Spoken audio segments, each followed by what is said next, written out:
Now, you're a publisher, an administrator, and a licensing company, and you sure are an amazing sync agent for synchronization licensing for putting music in film and TV. Please tell the people what your company does and what you do as an agent. So around 15 years ago or so, we got asked by a British dancehall label called Greensleeves, known for Shaggy and Mr. Vegas and Yellow Man, to help them in the States on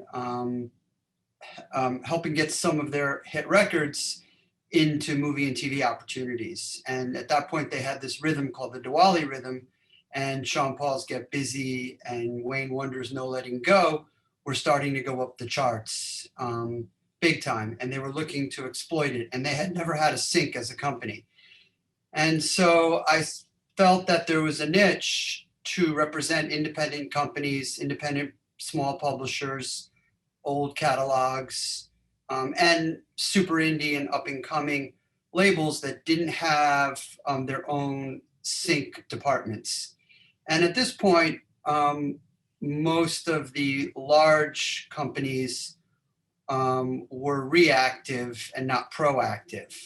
And so we felt if we were proactive and could represent a lot of the smaller companies that didn't have their own in-house departments, that we could fill a nice niche in the industry. And so for a decade, quietly, we started to, we represented a lot of labels and publishers and artists directly, and started to build a nice stream of income for these artists and for these copyrights. And I went out to Hollywood and sort of had a lot of powwows with music supervisors, and they put me under their wing, and they explained to me some of the terms that is sort of second nature now, like one stops and things like that. And they kind of teed me up and sort of explained things to me. And then I would say around a year later, I was heading to Midem, and on my flight was an old college roommate from NYU, and his wife happened to manage George Clinton. And so George was on the flight, unbeknownst to me. And I met him collecting luggage, and then he had a lot of his music coming back to him rights-wise. And so that became our next client. And we sort of built up this nice niche in certain genres that were not necessarily mainstream genres.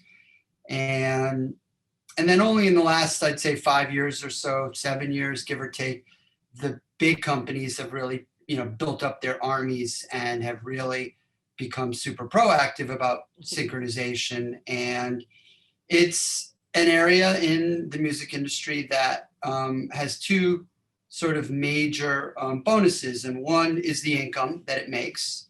And synchronizations for big time brands and big ads can pay upwards of, sometimes $1 million, but typically more in a $500,000 to $1 million range for big ads, big Super Bowl ads and things like that. And then the other bang you get is marketing. Some syncs in the right TV shows, in the right ads, really have a lot of value. Typically like a song in an Apple commercial, or a song in like a Sex and the City or something that really has an impactful creative sort of pop culture vibe to it, really, has an influence. And so people come to us to work their titles and their copyrights and their masters sort of with those two things in mind.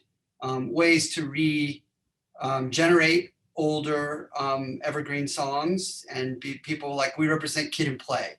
And all of a sudden we get Kid and Play in a big sync, and all of a sudden everyone's talking about Kid and Play again on the internet, or talking about the band. And that really, helps the catalog itself from the owner's standpoint. And then of course, we're also making the record company and the publisher money as well.